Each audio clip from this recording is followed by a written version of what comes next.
comenzar una serie de predicaciones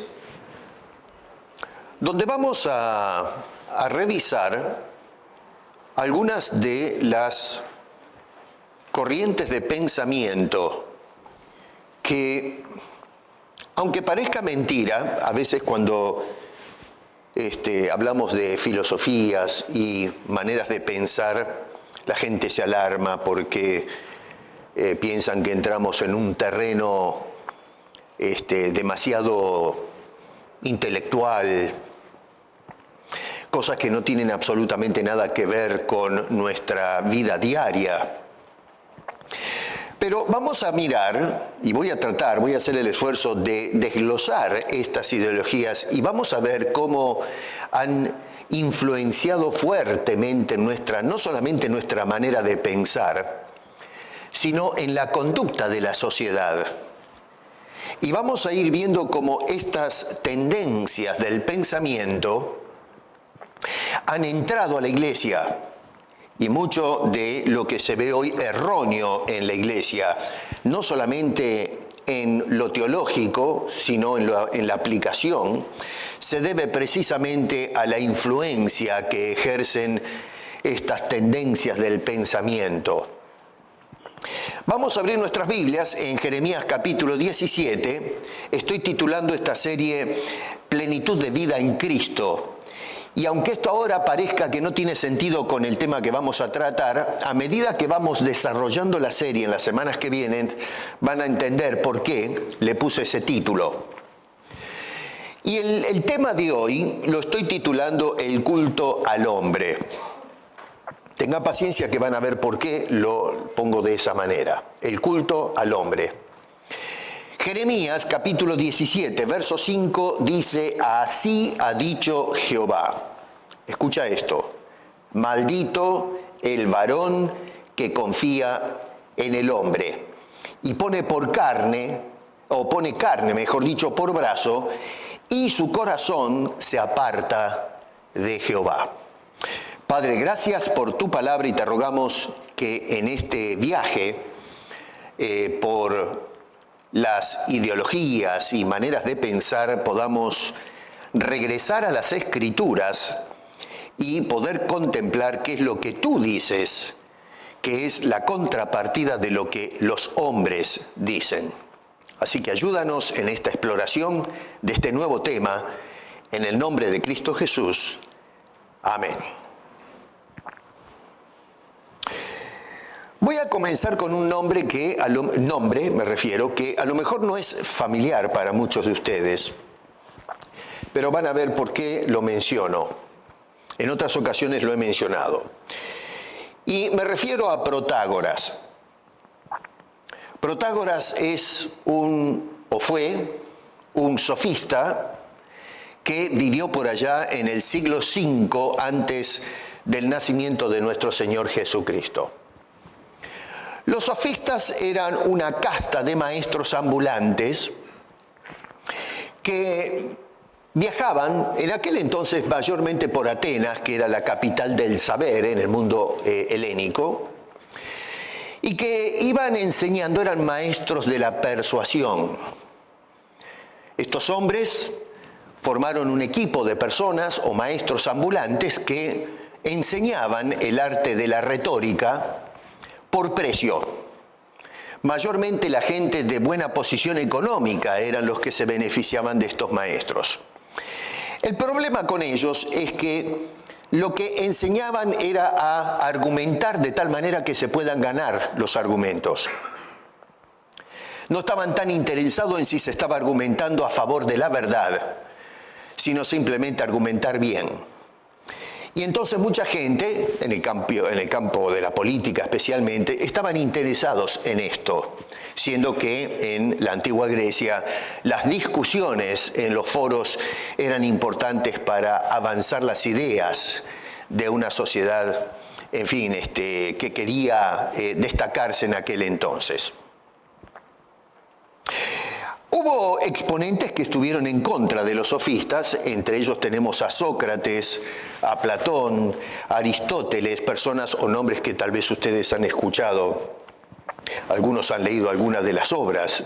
Sócrates no escribió nada, ya lo he indicado en otras ocasiones, fue Platón quien registraba las enseñanzas y las palabras de Sócrates. Protágoras se le adjudica, en algunos pensadores no le adjudican a Protágoras esta frase o esta máxima, pero mayormente se lo adjudican a él. Y esta frase es la siguiente: el hombre es la medida de todo. Por eso cito a Protágoras. El hombre es la medida de todo, es la medida de todas las cosas. Y con esta idea él expresaba que el ser humano es el centro de las experiencias y todo juicio de la realidad. Y que todo el conocimiento que pueda adquirir o almacenar el hombre, toda verdad y todo valor, todo juicio, descansa enteramente en la perspectiva del ser humano. Es muy importante esto, es decir, la óptica del hombre. Para ellos, en este caso para Protágoras, la verdad y la ética o los valores no son absolutos, sino que depende de la experiencia, del entorno, del contexto en el que vive cada persona. En resumidas cuentas, lo que Protágoras proponía, y esta máxima, vuelvo a repetir, el hombre es la medida de todo, lo que indica es que no hay verdades universales. No abogan por a ver, ¿cómo le puedo decir a esto? Un pragmatismo de orden ético, es decir, práctico. La ética es un asunto que funciona. No se puede decir si existen o no existen los dioses. Recuerden que vivimos en aquel entonces, en el siglo V a.C., en una sociedad con pluralidad de divinidades, completamente distinto a la religión judía. Y un poco hoy los asociaríamos con los gnósticos. Los gnósticos hoy no se entretienen discutiendo si existe Dios o no existe, porque para ellos es imposible probar científica y racionalmente si existe o no existe Dios. Así que, si bien no es lo mismo, no podemos comparar a los sofistas con los gnósticos, en un sentido, en esta área, sí podemos encontrar algún tipo de afinidad. En aquel entonces era el sofisma y otras tendencias como los filósofos milesianos reaccionaron contra el mito, es decir, la teogonía, el origen de los dioses. Libros como Homero y Hesíodo daban vuelta en ese entonces. Esta gente comenzó a reaccionar contra esas creencias, tratando de darle una explicación a quién es el hombre, por qué está el hombre y cuál es su destino, hacia dónde va. Ahora, si bien es cierto que esta afirmación que hizo Protágoras se originó dentro de la Grecia clásica, es una tendencia de pensamiento que tuvo una influencia tremenda en el Renacimiento.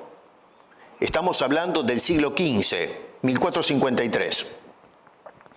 Y especialmente tuvo y tiene un impacto tremendo en el tiempo posmoderno donde estamos viviendo todos nosotros.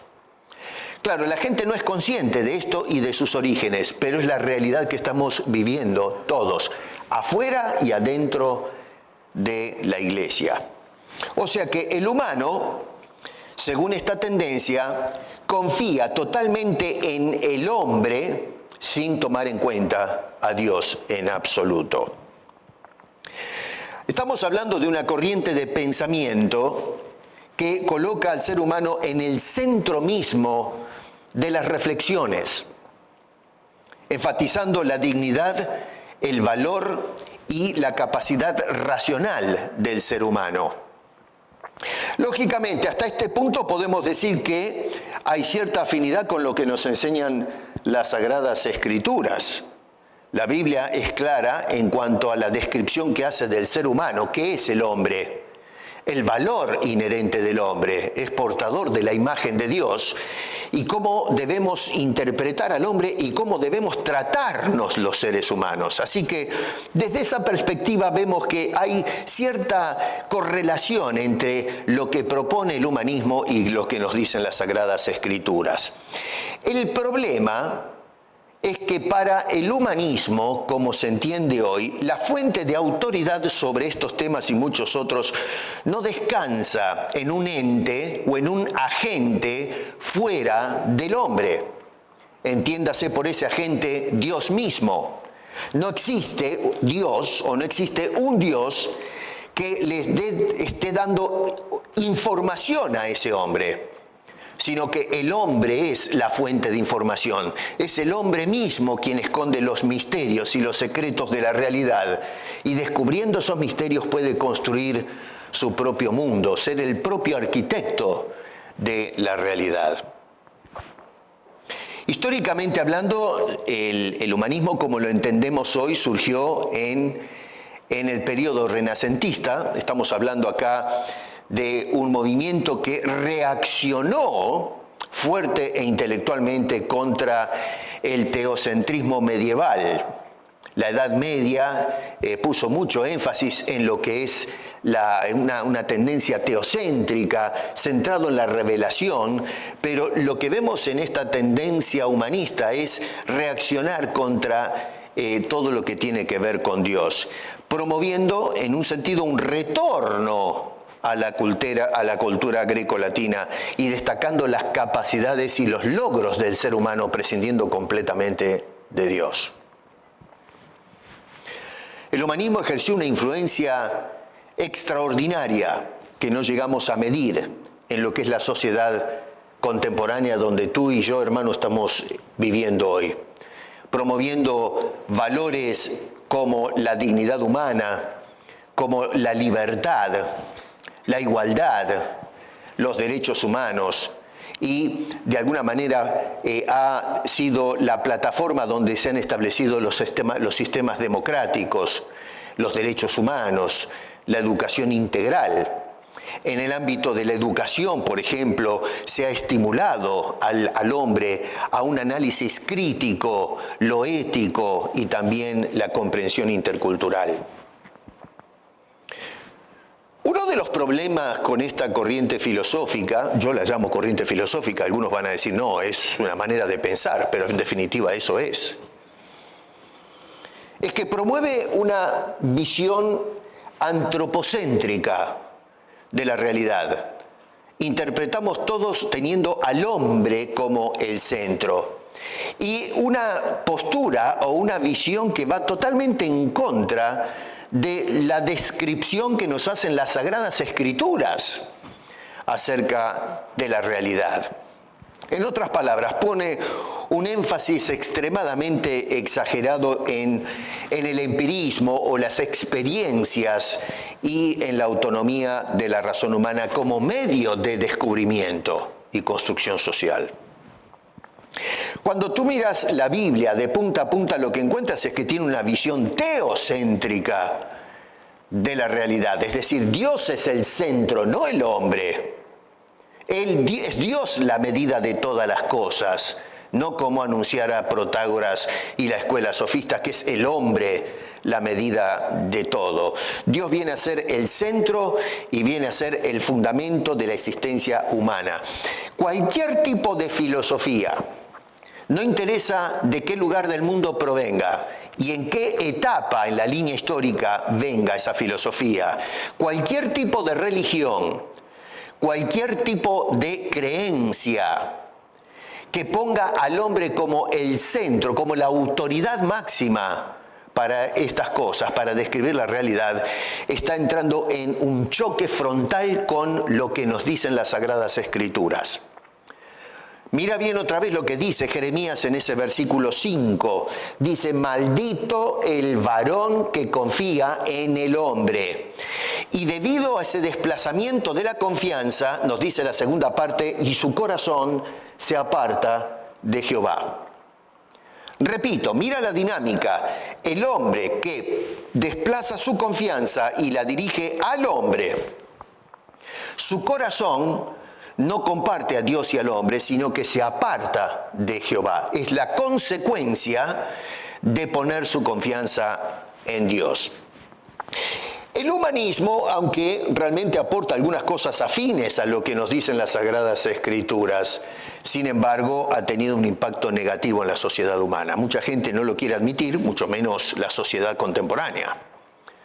Esto lo que estoy diciendo es basado en la orientación que nos dan las Sagradas Escrituras. El humanismo ha afectado en el área de la ética y la moralidad en nuestros tiempos. Hoy vivimos en un relativismo moral. ¿Qué es la moralidad? ¿Quién juzga lo que es moral en la actualidad? El hombre mismo. Que un Dios de afuera nos diga qué es moral o no, eso es repudiado por la sociedad contemporánea. Tenemos una pérdida del sentido de lo trascendente.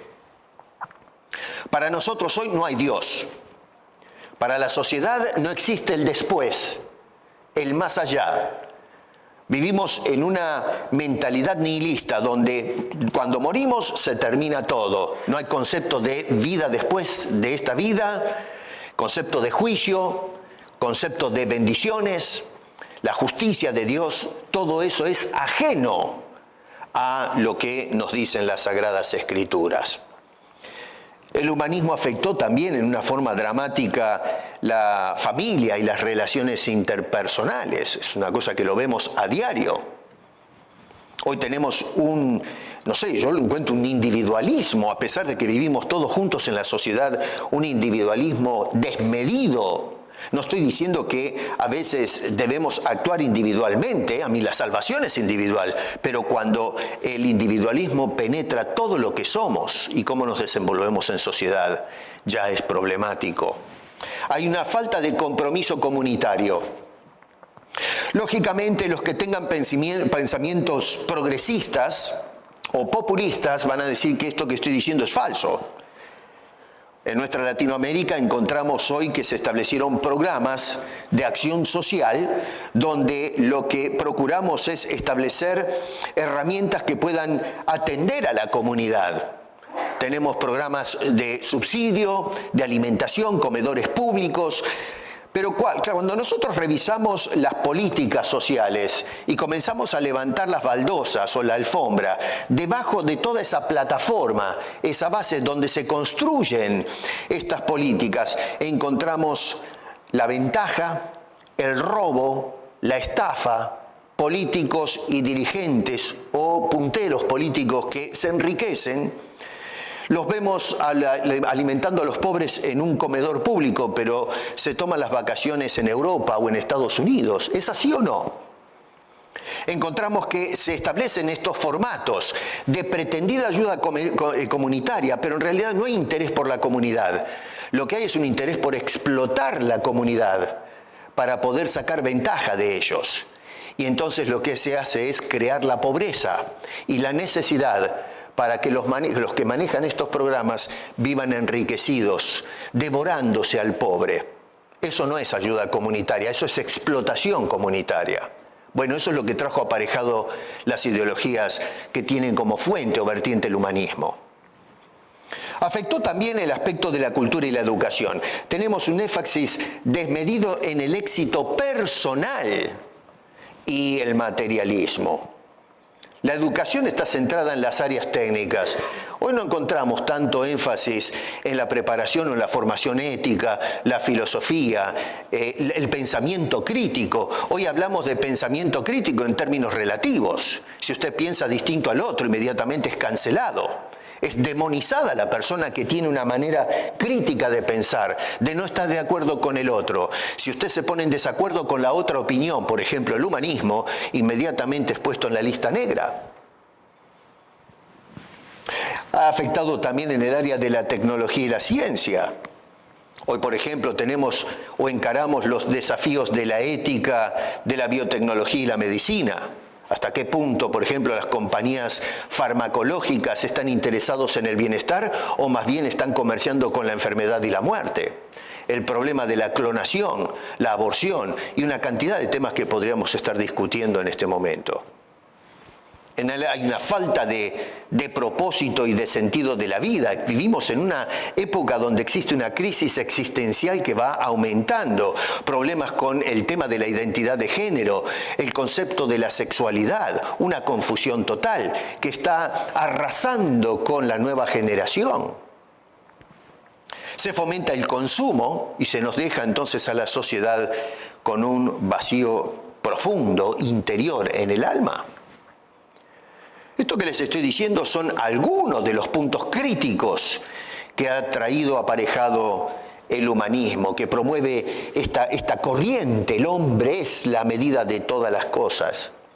Lamentablemente, lo que observamos hoy dentro de la Iglesia es que la Iglesia fue establecida en esta tierra para abrir sus puertas y ventanas, de tal manera que podamos empujar en las oscuridades de afuera con la luz del Evangelio. Y que nosotros podamos ser una influencia positiva en la sociedad, que está saturada con estas ideas. En un momento tuvimos eso, la Iglesia ha sido una columna y baluarte de la verdad, defensores de la verdad a capa y espada, pero lamentablemente en las últimas décadas lo que hemos observado es que las represas que contenían la fuerza de las influencias de afuera, de este humanismo penetrante, rompieron esas represas y todas esas ideas inundaron la Iglesia, inundaron la mente de los creyentes y muchas de esas ideas son propagadas desde los púlpitos. Y muchas de ellas son vividas por los cristianos rayanos. Lo que hemos hecho inclusive es influenciar con el humanismo la hermenéutica, la interpretación de las Sagradas Escrituras. Lo que vemos hoy es que el hombre interpreta la palabra de Dios desde la perspectiva del hombre. El hombre es la autoridad, no Dios. Hoy hablamos de Dios interpretando al hombre, en lugar de Dios interpretar al hombre como creador. Es trágico lo que está sucediendo, pero es la realidad. En el ámbito de la fe cristiana también se exalta al ser humano lo mismo que se hace en la sociedad. ¿De qué manera? Por ejemplo, tenemos hoy o vemos un énfasis marcado en las experiencias y las emociones en los cultos que se realizan al Señor. Y eso usted lo puede corroborar a través de los medios masivos de comunicación, las redes sociales, el YouTube y cosas por el estilo.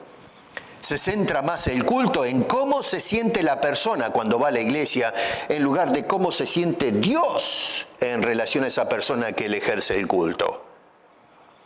En el ámbito de la bendición, o interpretamos la bendición de Dios en términos materiales. Cuando Dios bendice, bendice en una forma tangible. Lo que vemos es una reinterpretación, por ejemplo, de las palabras del apóstol San Pablo. En Efesios capítulo 1, versículo 3, comienza Pablo diciendo: bendito sea el Padre, Dios y Padre de nuestro Señor Jesucristo, que nos bendijo con toda bendición espiritual en los lugares celestiales en Cristo. Los creyentes hoy leen ese versículo y dicen amén. No tienen ningún problema en decir amén a esa declaración, pero cuando llevamos ese verso al terreno de la práctica, hacemos una interpretación diferente. Es decir, leemos el texto, pero la aplicación es diferente. Lo que nosotros aplicamos es: bendito sea el Dios y Padre de nuestro Señor Jesucristo, que nos bendijo con toda bendición material en los lugares terrenales, y ya no en Cristo, sino en la fe. Si usted tiene fe, todo le es posible.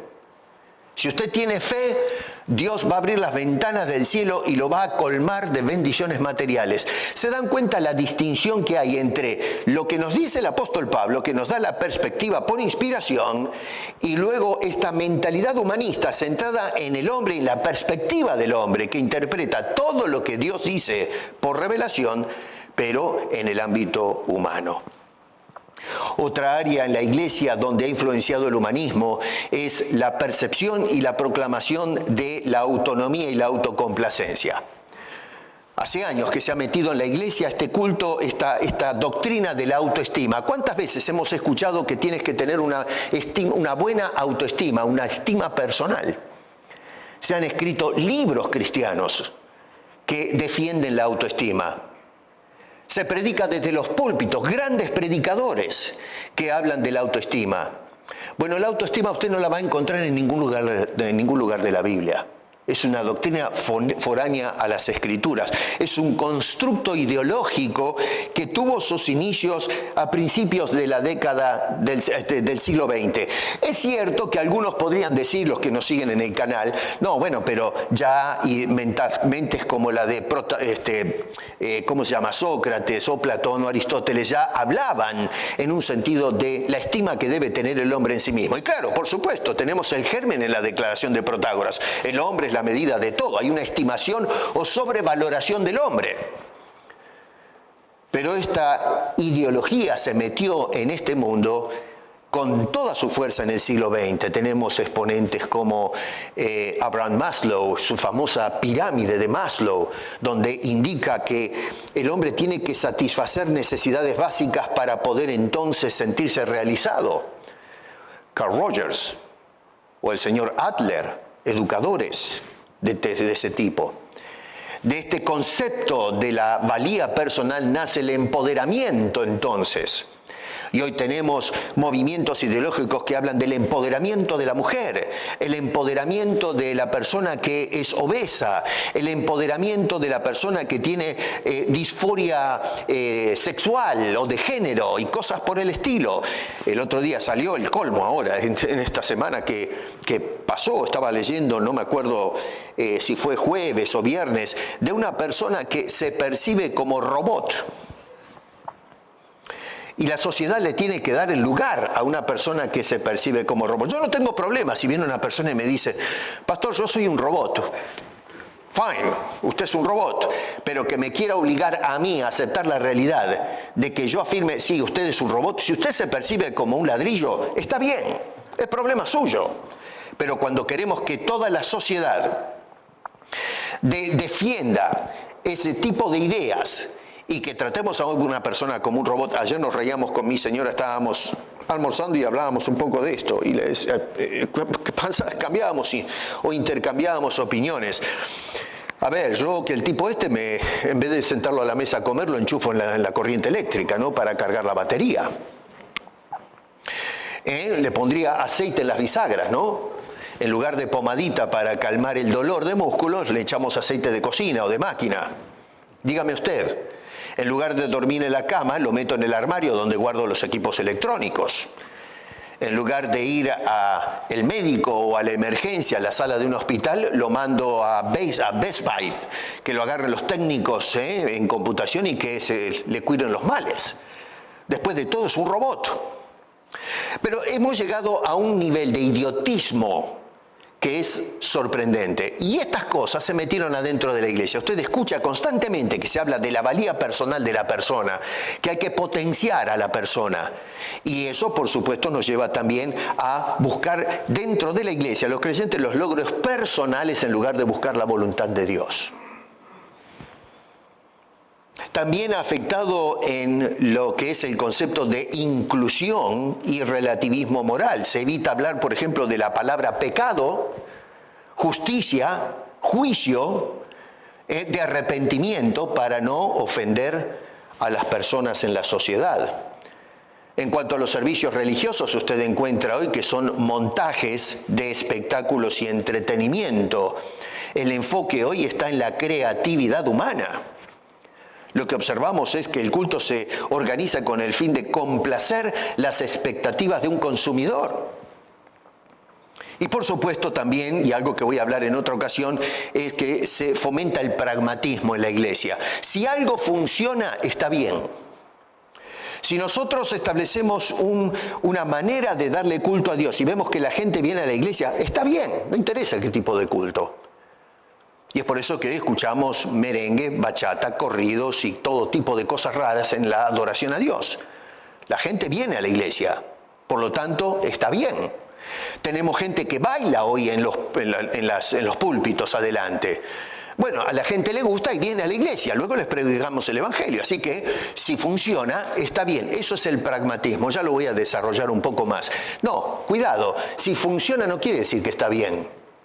Muchas cosas funcionan, pero no están bien. A veces exterminar un grupo étnico puede ser que funcione para algunos, pero eso no quiere decir que esté bien. El abortar niños en una forma descomunal como vemos en la actualidad funciona, pero no está bien. Y acá en la iglesia hoy día, no digo a esta iglesia, pero me refiero en términos generales, se ha metido la idea que si algo funciona, está bien. No, eso es pragmatismo.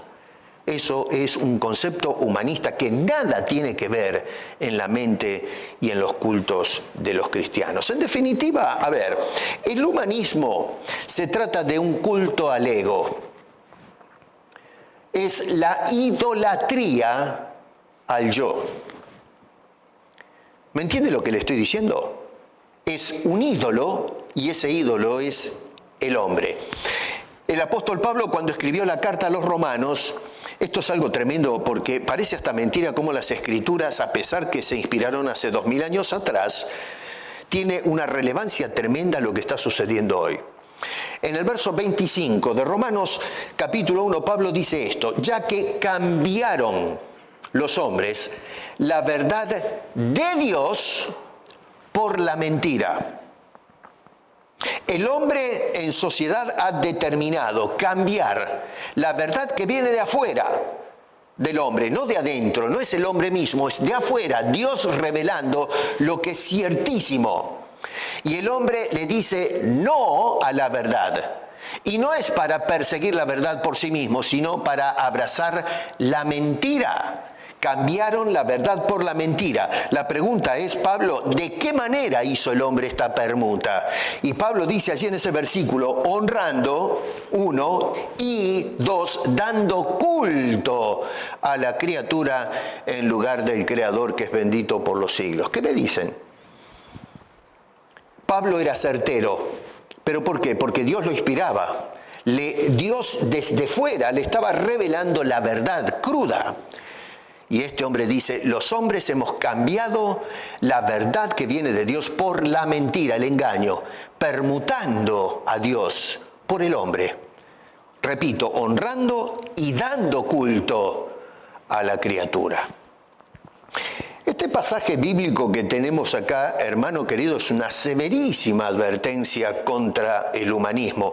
Es decir, poner la excesiva confianza que depositamos en el hombre sin tener en cuenta la centralidad que debería tener Dios en la vida de todos nosotros, en el análisis crítico, en las experiencias, en todo lo que tiene que ver con el hombre. Y mucho más nosotros que ya le conocemos como cristianos. Resulta que Judá, en esta etapa a la que se refiere Jeremías acá, estaba experimentando una crisis social, moral y espiritual tremenda, casi única en su historia. Estamos hablando acá, para que se ubiquen un poco, en finales del siglo VII, principios del siglo VI, antes del nacimiento de nuestro Señor Jesucristo. Es decir, unos 100 o 150 años antes de Protágoras, el que mencioné al iniciar la exposición, ¿no es cierto? Así que más o menos esa es la etapa. Josías, que fue el último rey considerado justo, fallece. Y entonces la sociedad ahora comienza a desplomarse. Se desvió totalmente de los caminos del Señor, se entregaron a la idolatría, a la corrupción que iba rampante por toda la sociedad y, por supuesto, una explosión en cuanto a la justicia social. Se estableció una injusticia social de calibre mayor. Y cuando digo injusticia social, no me asocien con la narración hoy populista, ¿no? Cuando defienden o militan por la justicia social. No, eso es todo verso. Es zaraza. No, cuando hablo de justicia social, hablo en los términos bíblicos. Cómo tenemos que tratar al prójimo, cómo tenemos que tratar al inmigrante, al extranjero. La Biblia nos da enseñanzas claras en este asunto. A eso me refiero con justicia social, no lo que dicen o abrazan las ideologías contemporáneas. Es decir, Judá se centró en el hombre en sociedad en lugar de Dios como sociedad. Por eso este pasaje, pienso yo, y esta experiencia, este experimento social fracasado, nos sirve a nosotros de un exponente y un ejemplo para que no volvamos a repetir los mismos errores, que no caigamos en la misma situación que cayó esto. ¿Para qué Dios inspiró esto y lo preservó? Para que no volvamos a cometer el mismo error que cometió aquella sociedad, que se derrumbó moralmente y espiritualmente hablando. Acá nosotros tenemos en este capítulo, váyanse por ejemplo al versículo 1 al 4, lo que tenemos es una descripción acerca de, y en términos alarmantes, la depravación del corazón humano. Ustedes lo ven en los versos 1 al 4. El verso 1 es la introducción, es el problema. Los versos 2 al 4 explican cómo se manifiesta en el ámbito, en la praxis o en la práctica, el problema que tiene el hombre. Dice el verso 1, el pecado de Judá escrito está con cincel de hierro y con punta de diamante, y luego dice esculpido está en la tabla de su corazón y en los cuernos de sus altares. Eso tiene que ver con el culto. Y luego versos 2 dice cómo se desarrolla, cómo se manifiesta este problema que introduce el versículo 1. Dice este hombre, el pecado. En la actualidad, el humanismo lo que dice, no, el problema del hombre no es eso, el problema del hombre son las construcciones sociales. El problema del hombre es el capitalismo, otros dicen es la izquierda, el marxismo, otros dicen es la envidia y una cantidad de cosas, ¿no? La sociedad está mal construida, hay que educar más, hay que construir más casas, hay que dar más trabajo, pero todo eso son los síntomas. Nosotros apuntamos a los síntomas. ¿Cuáles son los problemas? Acá en los versos 2 al 4 te está mostrando cuáles son los síntomas. Pero lo que hace el escritor en el verso 1 es mostrarnos dónde está el fondo.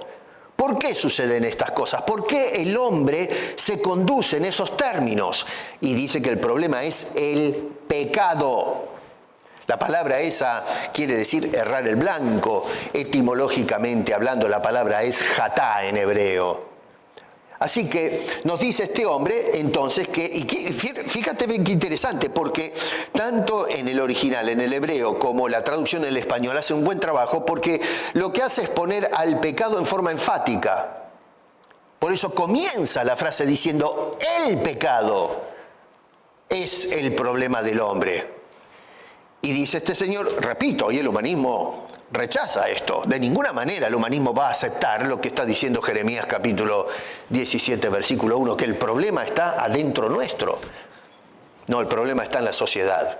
Y dice que el pecado está fundido, está arraigado en la tabla de su corazón. O sea que, no se trata de una escarcha, barro o algo que tú puedes rascar con las uñas y sacártela y se terminó. O mojarse el dedo con la lengua, ¿no es cierto?, cuando nos manchamos con el lapicero y borramos la mancha. No, está usando la ilustración del que trabaja con el punzón o la punta de diamante, justamente para que lo que está grabando no se pueda borrar, que sea permanente. Lo que está diciendo el escritor está usando una figura, una ilustración para mostrarte de qué manera está grabado en nosotros, en el corazón. Es algo firme, está allí escrito en el corazón de todo ser humano. O sea que acá se enfatiza y se pone la atención en la maldad inherente de todo ser humano que pasa por la historia. El humanismo promueve una visión un tanto opuesta a las Escrituras, definitivamente. Una visión que sobreestima la bondad y las capacidades del corazón humano para la autosuperación sin la necesaria intervención de Dios que pueda sanar ese corazón arruinado. O sea que lo que vemos es que el humanismo hoy promueve una visión completamente opuesta a la que nos presentan las Sagradas Escrituras. Se sobreestima la bondad del hombre. El hombre es la medida de todo, no Dios. Y sin embargo la Escritura nos presenta un cuadro diferente, donde el hombre necesita definitivamente la intervención de Dios. Tú necesitas a Dios. Fíjense, dice el pecado. el problema de fondo. Luego dice el verbo está. Si dividimos la frase, el pecado es el problema. Segundo, está presente. No es una suposición. El pecado puede ser que sea el problema de la humanidad. No, Señor, el pecado es el problema y está presente. Y luego agrega este hombre, escrito. Es decir, está allí. No lo puedes negar. Cuando se escribe algo es para hacer conocer que lo que se escribe está allí. Para eso se escribe la idea. El pecado está escrito, es algo permanente en la tabla del corazón. Y si tú saltas rápido allí a los versículos 9 y 10, continúa este hombre hablando de ese corazón que, otra vez, debido al pecado, nos dice que es engañoso. El pecado es engañoso, nos miente. La palabra Jacob acá en hebreo significa que el corazón te lleva en el error, es astuto, está torcido.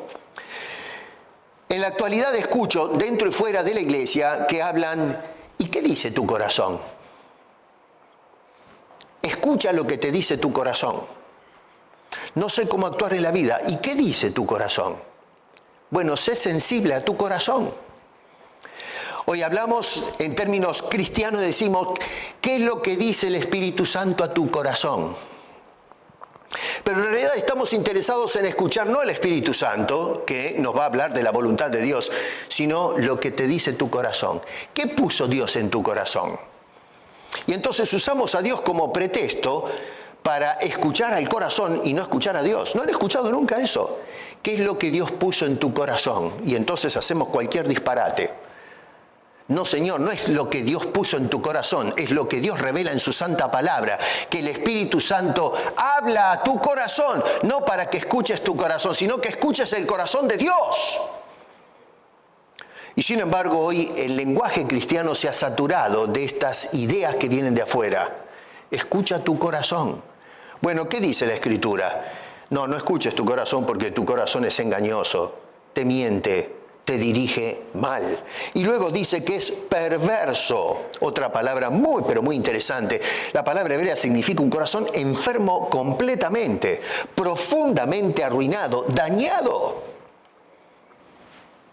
O sea que el corazón está no solamente torcido, sino que además está moral y espiritualmente dañado. Por eso es que dice en el verso 10, nadie lo conoce realmente. Solamente Dios lo conoce. La gente dice, yo conozco lo que hay adentro mío. No, no lo conoces.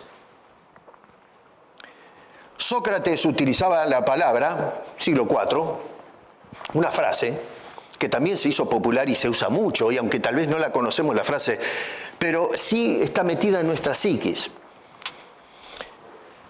En el templo de Delfos había una inscripción que decía, conócete a ti mismo. Toda la gente que venía de todas partes a adorar los dioses, en Delfos, era un oráculo en Delfos, ahí consultaban a los dioses. Antes de entrar al templo encontraban esa máxima, conócete a ti mismo. O sea que para poder, en fin, conocer lo que Dios tiene que decir, primero no necesitas venir a consultar con los dioses. Conócete a ti mismo le recuerda a la persona que tienes que ir a tu interior para buscar la respuesta. No tienes que venir de lejos a consultar con las divinidades. Y segundo, la idea también está, y esto claro, entra dentro del terreno de la interpretación, es que para poder hablar con los dioses tienes que primero es hablar contigo mismo, esconderte en tu interior. Las respuestas están dentro tuyo, te tienes que poner en orden contigo mismo. Sócrates usaba después esa máxima, conócete a ti mismo. ¿Cómo me voy a conocer a mí mismo si mi corazón no me orienta como corresponde? Si tú miras lo que dice el versículo 10, va totalmente a contramano de lo que promueven los humanistas. Hoy se habla de que el hombre tiene que... La respuesta de todo está en ti mismo. Tú eres la solución de tus problemas. No Dios, no Cristo, el hombre mismo. Y claro, la Biblia dice, no, la respuesta no está dentro de tu corazón. Tú no conoces tu propio corazón. ¿Cómo vas a encontrar la respuesta? Solamente Dios conoce tu corazón. Me vas a decir tú, podrías decirme a contrabiblia, yo me conozco. ¿Cuánta gente dice, no, si yo me conozco? No, no te conoces. Crees que te conoces. ¿Y sabes por qué afirmas que te conoces? Porque tu corazón te engaña. El corazón te dice sí que te conoces. Y caemos en la trampa. Y si no conoces tu propio corazón, ¿cómo puedes conocer el corazón del otro? Entonces yo me pregunto, a ver, si nos encontramos con este dilema, que el corazón del hombre es engañoso y que no nos lleva a la verdad, no es la medida de todo, me pregunto, ¿cómo podemos confiar en el hombre? Porque el escritor dice, maldito el varón que confía en el hombre. Lógico, ¿cómo voy a confiar en el hombre cuando el mismo corazón del hombre no lo dirige como corresponde? Necesita de un agente externo, Dios, que le diga al hombre cómo tiene que caminar, cómo tiene que juzgar la realidad, su condición natural, su valor. El hombre dice, no, el hombre es la medida de todo. Y la Biblia dice, no, Dios es la medida de todo. Lo que nos dice este hombre en los versos 5, 6 es la condición, o la maldición, debería decir, de confiar en ese hombre. Otra vez, el hombre confía en el hombre, pero hay maldición en eso. Es decir, se nos habla de condición en el versículo 1 y maldición en el versículo 5. En la era de la Ilustración, ya saltamos acá al siglo XVIII de nuestra era cristiana, encontramos a hombres como Voltaire, Jacques Rousseau, Immanuel Kant y otros hombres que lo que hicieron es enfatizar la idea de que tenemos que poner toda nuestra confianza y nuestros esfuerzos en el hombre. Tenemos que, en fin, concentrarnos en la importancia de confiar en el hombre, en la razón y en la ciencia, para poder así resolver todos los problemas de la humanidad. Otra vez, hombre, razón, ciencia. No aparece en la ecuación Dios. Hombre, razón, ciencia. Ese fue el lema en el siglo XVIII, siglo XIX y los primeros años del siglo XX. El hombre pensó en el siglo XVIII que gracias a la revolución científica y la razón humana que se desligó de la revelación de Dios, podía lograr resolver los problemas de la humanidad. Podíamos progresar, íbamos a llegar al clímax de la historia humana. Y la historia nos dio un golpe en el estómago cuando estallaron las dos grandes guerras. Cuando terminó la Segunda Guerra Mundial, se unió la humanidad en un organismo internacional para terminar con el flagelo de la guerra. Y ¿saben una cosa? Desde el 45 hasta el presente no hubo una década en donde no hemos sido testigos de guerras. Ese es el lema que nos dejó el humanismo: pobreza, miseria, destrucción. Gastamos fortunas en armas, gastamos fortunas y se están invirtiendo ideas que van a costar mucho para poner a un hombre en un planeta, en un pedazo de piedra llamado Marte, no sé para qué. El otro día escuchaba a un gran inversor, ¿no?, en la televisión, que decía: nosotros tenemos que explorar Marte porque este mundo se está contaminando y entonces tenemos que buscar una opción o una alternativa. Y yo decía, pero ¿cómo es posible que no tengamos ya pensamiento crítico? Vamos a gastar trillones de dólares para poner a alguien que a lo mejor se muere hasta que podamos más o menos ver cómo arreglamos las cosas en Marte, pero una cantidad de ceros para semejante cosa. Y digo, ¿no podemos gastar esa plata? Y yo creo que costaría mucho menos para limpiar el planeta Tierra primero que todo, para no polucionar el planeta. Bueno, así pensamos hoy día. Y lamentablemente esa manera de pensar obtusa la tenemos hoy también adentro de la iglesia cristiana. Dice este hombre, maldito el varón que confía en el hombre. Y cuidado, cuando dice maldito, vale aclarar esto, se refiere a la consecuencia negativa de poner la confianza en el ser humano. No quiere decir que Dios, cuando tú pusiste la confianza en el hombre, te tira la maldición. No, señor, lo que está indicando es el estado de cosas. Habla de una condición que resulta de una actitud de autosuficiencia o de idolatría del yo o del ego. Esa maldición hoy de poner toda la confianza en el hombre y no en Dios la vemos presente en los resultados que tiene la sociedad. Por ejemplo, vivimos en un mundo completamente fragmentado. Todos vivimos apiñados en una ciudad, pero todos separados, fragmentados por la desilusión. ¿Quién no vive desilusionado hoy? Vivimos fragmentados por la falta de esperanza concreta. La esperanza la tenemos a lo mejor como un sueño, una ilusión, pero nada más. Las ideologías y los fanatismos militantes que han permeado la sociedad nos lleva a la fragmentación. Hay una desconexión total con lo divino en el tiempo en que estamos viviendo. Hay un desapego espiritual que inclusive se ve dentro de la iglesia, que somos espirituales sí, pero no apegados al Señor. El reemplazo de lo divino por lo humano. Hoy estamos siendo testigos de, una conexión conceptual entre las ideas de el superhombre que promovía Friedrich Nietzsche. Y hoy encontramos en la pantalla gigante justamente una proyección de esa idea del superhombre en el Superman, Supergirl, Batman, el hombre araña, y qué sé yo, todos estos, la Mujer Maravilla, y el empoderamiento de la mujer, donde vemos personas que son nuestro modelo.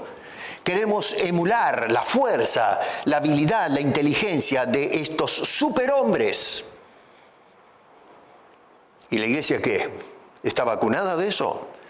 Hoy tenemos superhombres y mujeres en la iglesia, el pastor, los profetas y las profetisas, los apóstoles, los arcángeles, los ungidos de Dios.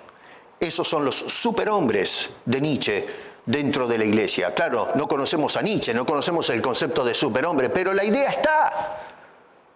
Hoy consideramos a esas personas los superhombres y mujeres de la iglesia. Los héroes de la pantalla gigante la metimos adentro de la iglesia. Y hoy vemos una mujer predicando y es la Mujer Maravilla en el mundo cristiano.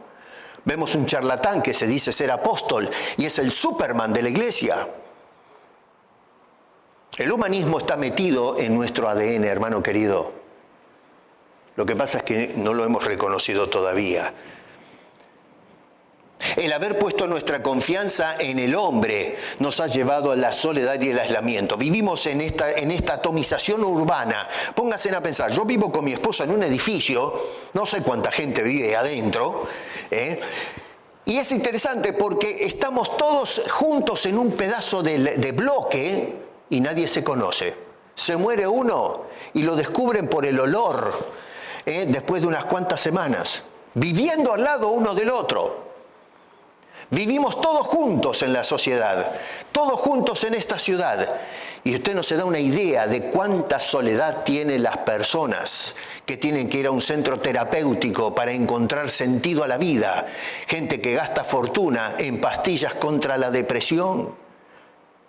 El Señor Jesucristo una vez levantó los ojos y vio las multitudes atiborradas escuchando su mensaje, y Él dijo que tuvo compasión de ellas porque las veía como ovejas desamparadas y dispersas que no tienen pastor. Ahí están todos juntos, como dispersos. Sin embargo, Él, que podía leer el corazón de cada uno, veía la soledad, la angustia, la falta de empatía entre toda esa gente. El poner nuestra confianza en el hombre como medida de todas las cosas trajo aparejado el racismo, el clasismo, el etnicismo, inclusive el denominacionalismo dentro de las iglesias cristianas.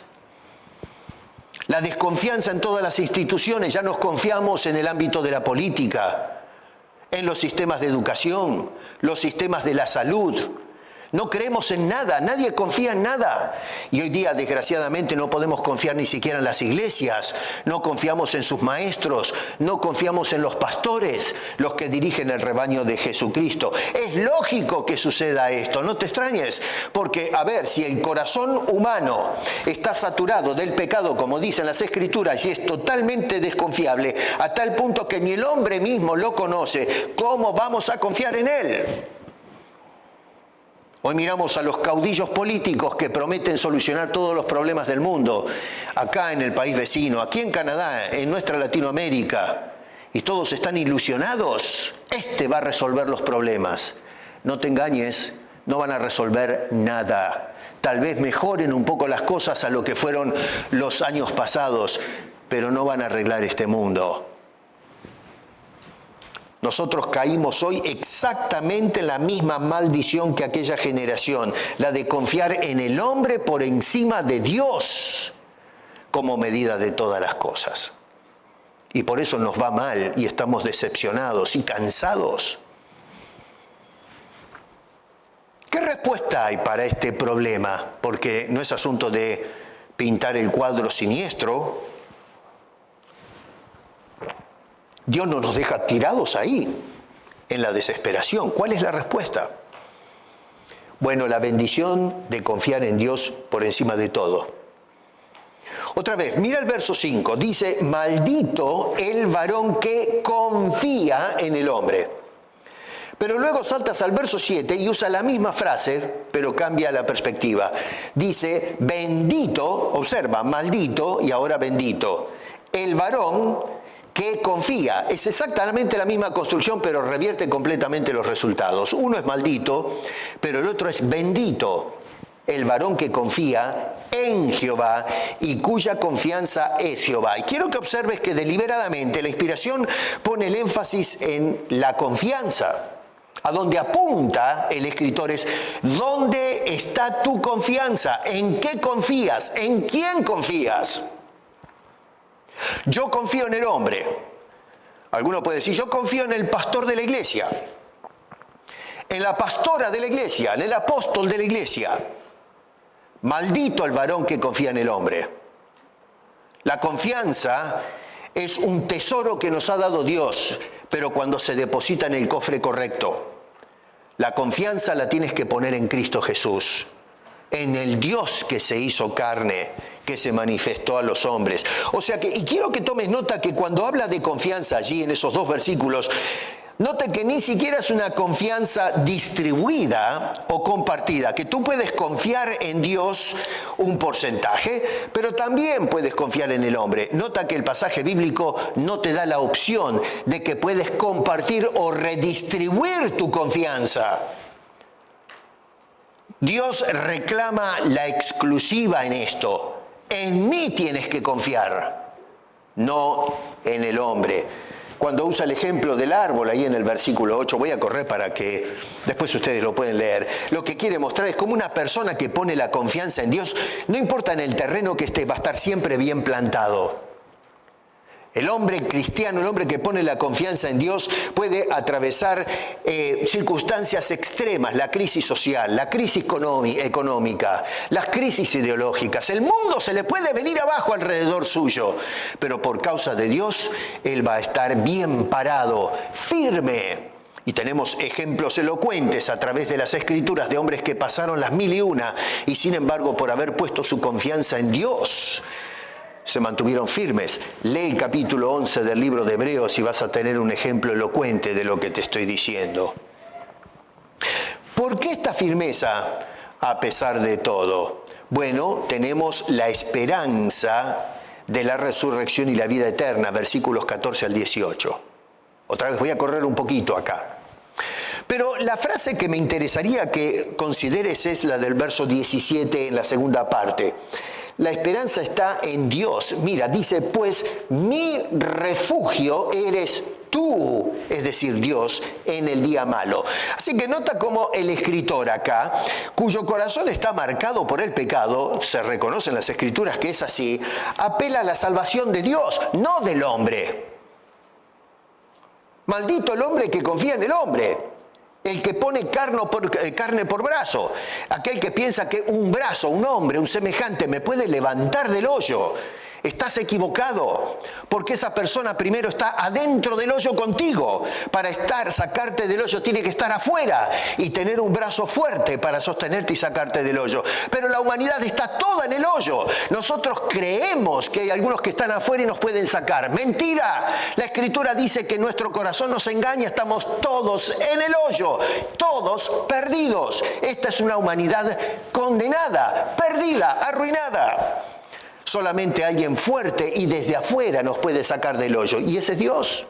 Por eso este hombre entendió que el refugio donde se puede cobijar este hombre con seguridad es Dios mismo. Él es el Salvador, no el hombre como medida de todas las cosas. Cuando Dios sana nuestro corazón, dice el versículo 14 en la primera parte, somos santos. Verso 14. Segunda parte del verso 14, somos salvos. Y número 3, la tercera parte del verso 14, somos adoradores. Dice, porque eres mi alabanza. ¿Te das cuenta? Cuando Dios sana el corazón, venimos a ser santos, venimos a ser salvos y venimos a ser verdaderos adoradores. Ahora vamos a ser blanco del ridículo de aquellos que ponen la confianza en el hombre. Eso es lo que dice en el verso 15. El humanismo afuera y dentro de la iglesia se va a reír de ti cuando tomes nota de lo que nos está diciendo el escritor. Cuando busques a Dios como el restaurador, se te van a reír en la cara. He aquí que ellos me dicen, ¿dónde está la palabra de Jehová? Que se cumpla ahora. Se burlan. Bueno, hoy día también se burlan de aquellos que ponemos nuestra entera confianza en el Señor. El verso 16 muestra que nosotros no respondemos con violencia u hostilidad, todo lo contrario. Dice, mas yo no he ido en pos de ti para incitarte a su castigo, si ni deseé día de calamidad. Tú lo sabes. El creyente que entiende que Dios es su sanador ahora se convierte en un testigo suyo para decirle al mundo y a la humanidad, no te equivoques, no confías en el hombre, confía en Dios. Las palabras del verso 17 son muy hermosas. Pues mi refugio eres tú en el día malo.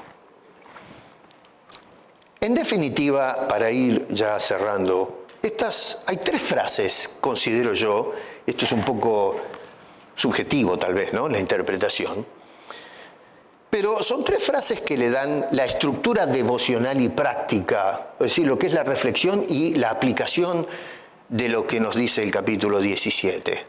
Hay 3 frases, 3 versículos. El número 1, verso 5.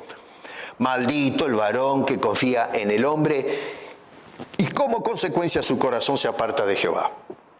La segunda frase que es significativa es la del versículo 7. Bendito, que es la contrapartida, bendito el varón que confía en Jehová y cuya confianza es Jehová. Y la tercera frase significativa es la del verso 17, la segunda parte. Mi refugio eres tú en el día malo, no el hombre. El humanismo ha desplazado a Dios del centro de la reflexión, fuera y dentro de la iglesia. No crean que adentro de la iglesia estamos resguardados hoy. No, señor. El humanismo entró a la iglesia y desplazó a Dios, desplazó a Cristo del centro de la escena. ¿Para qué? Para enfocar el centro de la reflexión y la experiencia en el hombre mismo.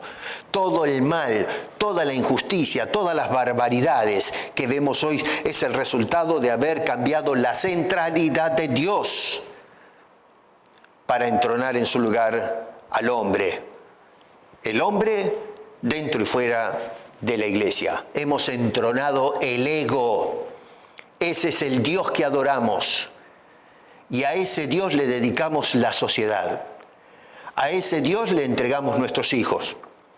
A ese Dios que es el hombre le entregamos nuestros hogares. A ese Dios les entregamos nuestras instituciones. A ese Dios le entregamos la iglesia. Y también a ese Dios le entregamos el destino eterno, que es perdición y agonía eterna. El pecado está grabado en el corazón del hombre y solo Dios, escúchame bien, solo Dios puede sanarlo, solo Dios puede restaurarlo, porque solamente Dios lo conoce a fondo, de punta a punta, dentro y afuera. Lo conoce totalmente porque Dios lo creó. Dios sabe de qué tela estamos hechos. Y cuando Dios dice tu corazón está enfermo, tienes que creerle. Porque si viene un hombre y te dice no, estás sano, te estás cometiendo suicidio existencial y espiritual, que es lo que está sucediendo con nuestra sociedad contemporánea. Hermano querido, expulsemos el humanismo entonces de nuestras vidas, de nuestra manera de hacer teología, de nuestra manera de adorar a Dios. El hombre no es la medida de todo. Dios es la medida de todo. Dios es el principio de todas las cosas y el fin. Cristo Jesús, el Dios encarnado, vino hace 2000 años para sanar tu corazón, para que ya dejes de confiar en un mortal, que te ilusiones en el hombre, en el brazo de carne, que dejes de desconfiar de Dios, desconfía del hombre y pon toda tu confianza en el Señor. Para eso Dios envió a su Hijo Jesucristo hace 2000 años atrás, no solo para perdonar tus pecados, sino para sanar tu corazón y de esa manera ahora poder vivir fortalecido y refugiado en la presencia de ese Dios. Y aunque el mundo vuele por los aires, nosotros por causa de Cristo estamos seguros, y no solamente seguros acá, sino seguros por el resto de la eternidad. Si has estado poniendo tu esperanza en los hombres, lamento decirte que vas a quedar desilusionado. Nuestra única esperanza es Cristo Jesús. Y yo quiero invitarte a que vengas a los pies de la bendita cruz de Cristo, donde vino a dar su vida para sanar no solamente tu condición, sino tu corazón, ponerlo en orden con Dios. Dios te va a decir cómo funciona tu corazón, porque Él lo conoce, solamente Él, tú no lo conoces. Ojalá que esto que nos habla Jeremías capítulo 17, verso 5, pueda calar en cada una de nuestras mentes y nuestros corazones y podamos entonces venir a refugiarnos a los pies del bendito Dios y Salvador, Cristo Jesús. Padre, gracias te damos por preservarnos en medio de un mundo que te ha desplazado del centro de la reflexión y ha puesto a un hombre que no sabe ni dónde está parado, que cree que es todo suficiente. Y tú, Señor, nos dices que el hombre es desconfiable. Y las condiciones de confiar en ese hombre son terribles. Señor, ayúdanos a poner toda nuestra confianza en Cristo Jesús, nuestro Señor y Salvador, en cuyo nombre, humildemente, elevamos esta oración. Amén.